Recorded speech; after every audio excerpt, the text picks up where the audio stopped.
As hard as this choice is, we break the pattern. Or the pattern breaks us.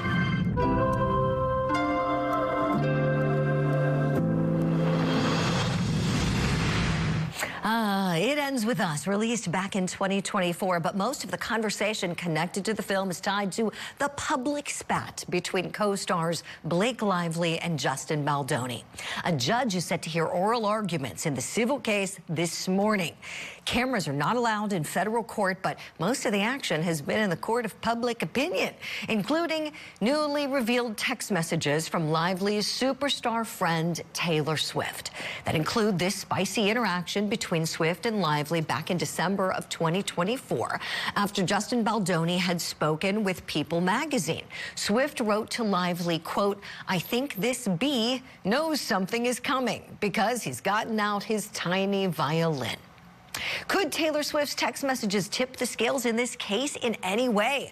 Let's talk about it. Let's bring in the host of the podcast, No Filter with Zach Peter, my friend Zach Peter. Zach, good morning to you. You've been all over this story, so help us, please. Give us some context to these interactions. We're going to put them up on the screen and have you help us go through them. Let's go back to December 2024, where the two acknowledge there's a rift going on. Lively checks in with Swift saying she's felt like a bad friend lately. Swift replies that she feels distanced, and Lively's recent communications to her read like a mass corporate email, but she asks her to come back, please. And then later that month, in 2025, early there, another text message Swift sends to Lively, news of Baldoni being dropped by his agency. And she writes, quote, "You won, you did it, and you helped so many people who won't have to go through this again." Zach, tell us, please, why is this friendship so key to this civil lawsuit now? Well, because initially when the news first broke, Taylor Swift made it clear that she had no involvement.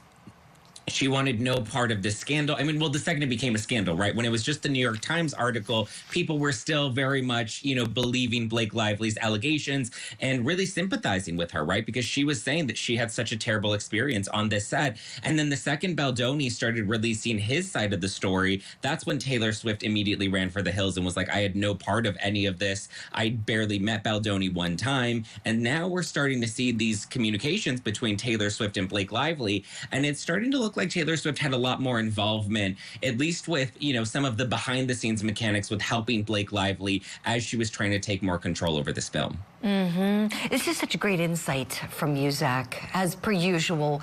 So for anybody who hasn't really followed it closely, we know it's a hot mess what's going on with Blake Lively and Justin Baldoni. I mean, just a total mess. They both have gotten really messy with this, and now it's all over the place. And to your point, the Swift camp was saying, this has nothing to do with our star. She's not involved. And so now, from what you're saying, it sounds like there was some knowledge and communications going on, and now Baldoni's team is all over that, aren't they? Oh, absolutely, because they were trying to pull Taylor Swift into this, since the beginning of 2025. And Blake Lively was like, nope, she had nothing to do with it. And we even heard Brian Friedman, Justin Baldoni's attorney, accusing them of saying that, Blake Lively and her attorneys were trying to extort Taylor Swift, that they were threatening to release text messages. And at that point, it seemed like the friendship between Taylor and Blake really was fractured. And so now, we saw there was a report in TMZ yesterday that Taylor Swift is likely going to be called as a hostile witness come May at trial. That's what they're reporting, that they're planning to drag her into this, willingly or not. And she's going to have to answer for what her actual involvement of it was, because we see her and Blake Lively cackling as mean girls. And that's kind of the perception that we're seeing in Hollywood, is that Taylor Swift, who's had this reputation of, being the innocent girl, right? The good girl. We had Scooter Braun taking advantage of her. We had Kim and Kanye bullying her. And now we're seeing a lot of that problematic behavior that she was accusing other people of doing. We're now starting to see some of that same behavior reflected in these text messages. To that point, Zach, I'm curious, where do the Swifties stand in this? Or are they mad at either of these lawsuit participants? How are they feeling this morning?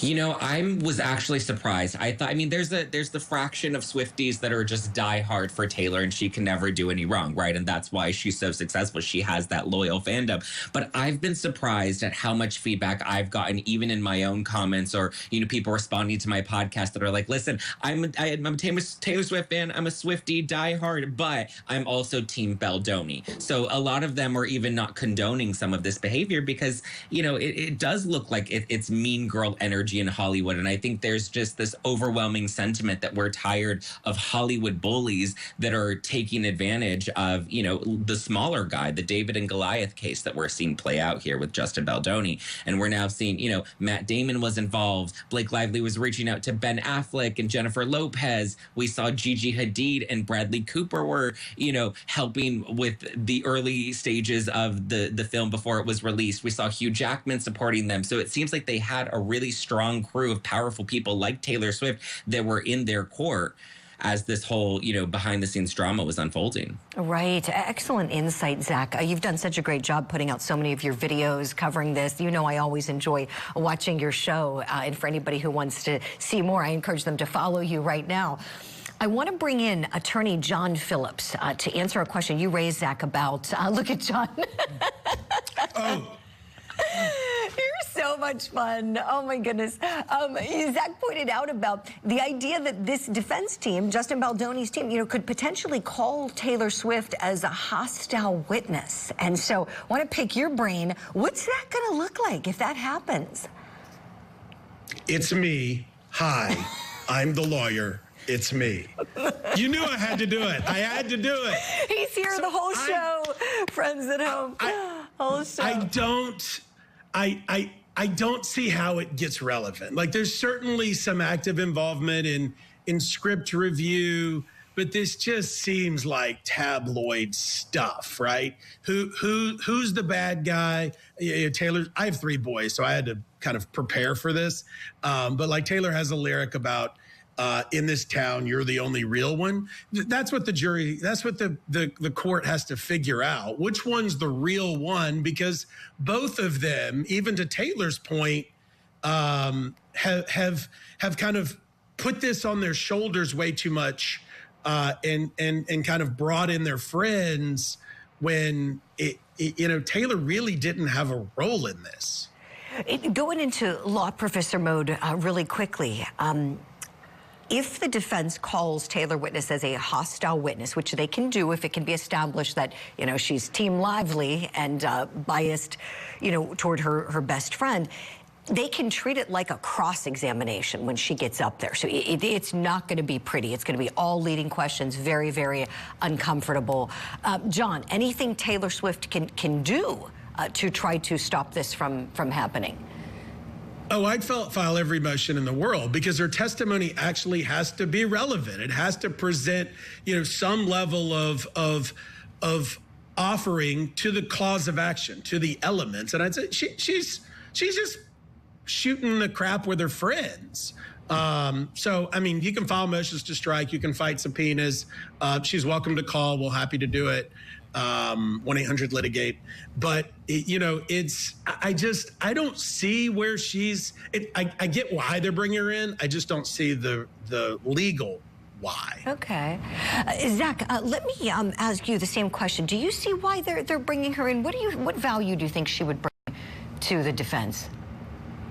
Well, we're now seeing that there are layers and potential involvement of Taylor Swift being the one that may have orchestrated Blake Lively's relationship with the New York Times with this smear piece that was initially presented before litigation took place. I don't know what her culpability would be in all of that, but I would imagine that would go back to Baldoni's initial allegations. I know his countersuit was dismissed, but they could prove that there was malice and, intent to not only extort them, which was their initial allegation with taking over the film, but then with the defamation claims of planting this piece in the New York Times, if they can prove that Taylor Swift was initially, part of that orchestration, I would imagine that there is some fingerprints left behind that tie back to Taylor Swift. Yeah, great points. Zach Peter, John Phillips, we got to leave it there for now. Thank you both so much for coming on Opening Statements. Friends at home.